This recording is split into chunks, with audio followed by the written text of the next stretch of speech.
Okay, so let's dive into the source stack. And wow, it really covers some ground, doesn't it? It certainly does. We've got articles on like intense self-help stuff, some deep philosophy, and then really sharp cultural commentary too. It's quite a mix. A real mix, yeah. And our mission today, basically, is to kind of give you the shortcut. We want to pull out the practical bits from all these different ideas. But also keep the big picture, right? Exactly. Keep that crucial context these writers are getting at. And the range is pretty striking, I have to say. We're going from, managing your own headspace, like dealing with that inner critic we all have. Yeah, that voice. All the way up to these huge existential questions, things like fame, progress, even existential risk. Big topics. Massive. Yeah.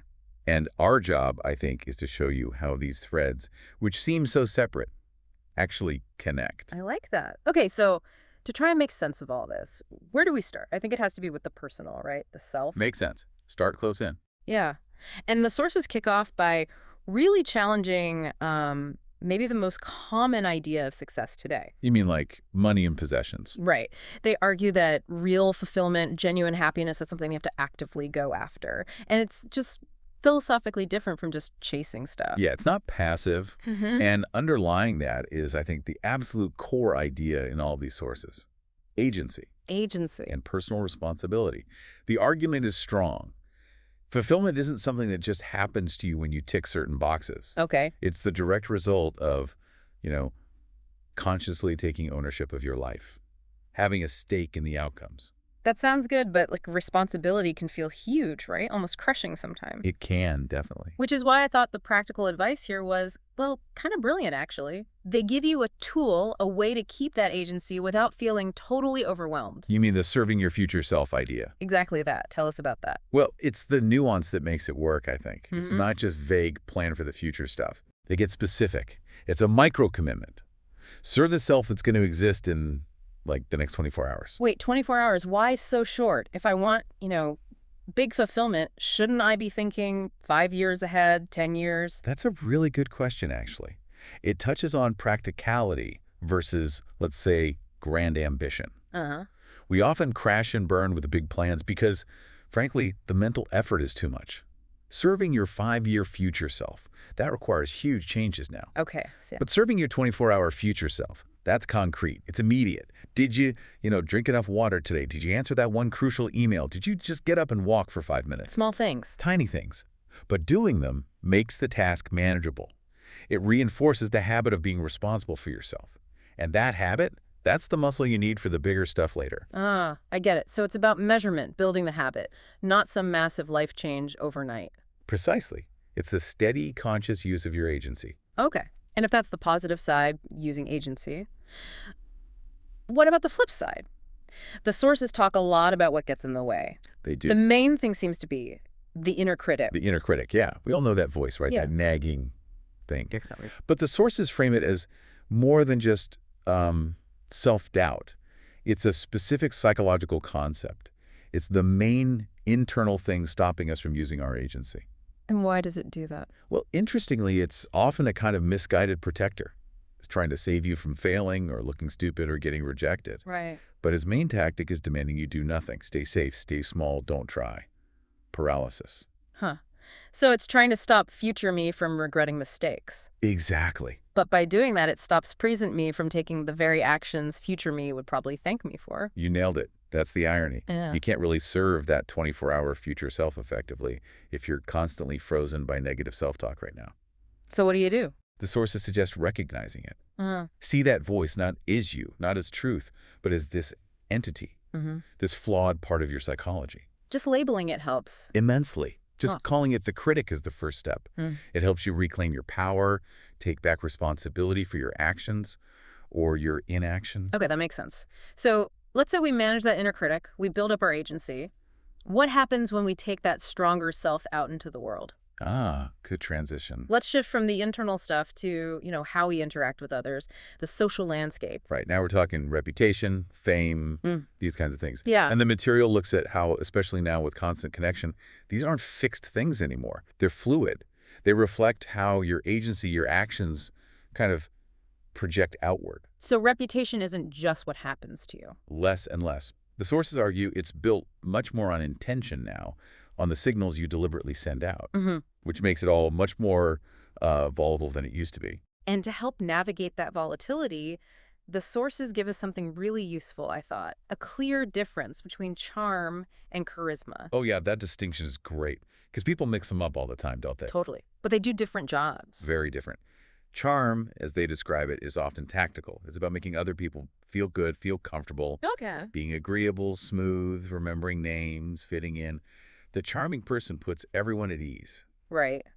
And charisma, then? That feels bigger somehow. It is. Charisma is more about magnetic influence. It often involves other people sort of adapting to your energy, your direction. Ah. The charismatic person might set the agenda, maybe even shake things up a bit. They inspire people to follow. So, like, charm helps you get along in the current setup. Yeah, helps you fit in smoothly. But charisma helps you maybe change the setup, lead something new. That's a great way to put it. Charm is about assimilation. Charisma is often about leadership or even disruption. Building something new? That's a super helpful distinction for anyone thinking about their social impact. Are you trying to smooth things over or spark something? Precisely. And speaking of disruption, the sources also talk about pushing social boundaries, right?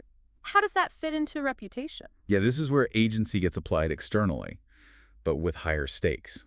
Oh, so? Pushing boundaries means actively testing what's considered acceptable, trying to carve out a unique space or identity. Why do that? Well, the sources suggest sometimes it's necessary just to get noticed in our incredibly noisy world, Mm. but obviously it risks pushing people away too. Alienation is a real possibility. So it's not just about being loud or controversial for the sake of it. Ideally not, no. It should be about calculated authenticity, perhaps. It's asking what lines do I need to test so my external reputation actually matches the internal agency I feel. Because if you've changed internally, maybe the old social rules don't fit anymore. Exactly that. It's the difference between thoughtful action to build a genuine personal brand versus just noise. Reputation then becomes like the public score of your internal consistency. No, okay. This is all building. If we link these ideas, personal responsibility, managing reputation, it feels like these individual challenges don't just exist in a vacuum. They absolutely don't. They're amplified by what's going on in society more broadly. And that's the next big shift in the material, isn't it? It is. It's the pivot point. The sources really zero in on the problems of what they call an overly cynical and overstimulated modern society. Okay, break that down. Overstimulated and cynical. The constant barrage of information notifications, entertainment, it makes it incredibly hard to focus on that authentic fulfillment we talked about right at the start. Right. If you're always jumping to the next shiny object, you never sit with the hard stuff that actually leads to feeling fulfilled. Exactly. And the cynicism that acts like a society-wide inner critic, doesn't it? What do you mean? It tells us, collectively, oh, it's not worth trying, all institutions are broken, real progress isn't possible. Yeah, you hear that a lot. And that combination, being constantly distracted and deeply cynical, it breeds inaction on a massive scale. It's the opposite of agency, but for whole populations. If everyone's paralyzed, who tackles the big problems? And the sources definitely name those big problems. They really scale things up here. They do. No holding back. Talking about the future of human progress itself and this huge shadow of existential risk. This is maybe the most profound link they make.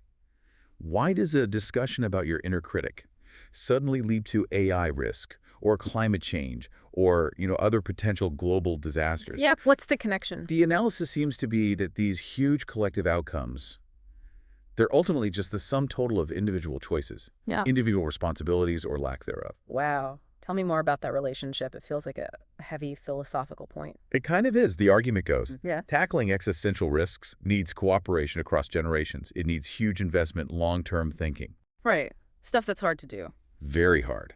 And if individuals collectively aren't exercising agency, if we're paralyzed by cynicism, by decision fatigue on a mass scale, then society as a whole is basically incapable of addressing those threats, So cynicism stops the small actions. which then stops the big collective action needed. Mm. Personal agency, like that little 24-hour future self-commitment that's presented as the bedrock for macro-level survival.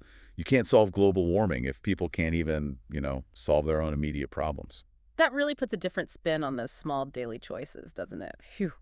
Okay, this deep dive has covered a lot of It ground. really has. We went from that tiny focus, serving yourself in the next 24 hours, through the inner critic, charm versus charisma, and landed on existential risk for humanity. Quite the journey. Yeah. But I think the real value here is the push towards critical thinking that all these sources encourage. How so? They force us to question assumptions. What is happiness, really? Is it stuff? Or is it agency? What's the actual value of fame? And crucially, what needs to change in our individual behavior if we want to steer human progress away from potential disaster? Yeah, questioning those defaults. It's about applying this knowledge to question those very things in your own life. Absolutely. Okay, so based on everything we've explored today from these sources, here's the final thought we want to leave you with. All right. If success on a personal level is defined by that micro commitment serving your future self in just 24 hours, how does that intense short-term focus square with the need to tackle huge long-term existential risks? Hmm.